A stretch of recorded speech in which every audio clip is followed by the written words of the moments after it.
grupo ng lokal na artist imbitado sa International Art Festival. Ang Guhit, Pinas, Surigao. Ang grupo sa mga artista ng atong lugar sa Surigao del Norte imbitado para muapil sa ika-15 na Tamawan International Arts Festival sa umaabot na Oktubre 10 hangtod sa pitsa 12 ning tuig 2025. Dito ini ipahigadyon sa Baguio City. Ang tema sa festival nga ini na tuig ang Creation Journey, Living Galleries, Telling Stories.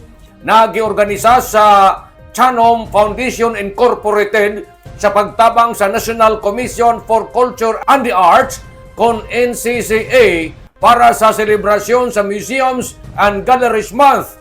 Ang event na ini pinaagi sa pagtipon sa mga artista, mga trabahador sa kultura para ipauswag ang pag-amping sa ato kabilin, pagstorya parte sa kultura o pagbinayluay sa mga ideya.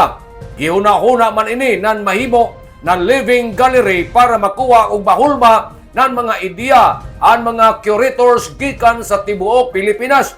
Importante ini na event, magapamatuod ini na kinahanglan ang maradyaw na pagka-curate sa mga exhibit. Ang Guhit, Pinas, Surigao, aktibo na grupo sa mga artista ng ato lugar na ning apil sa mga exhibit sa ato daya sa rehiyon o sa nasyonal na nagdaya sa ngayan sa ato syudad sa nan-probinsya.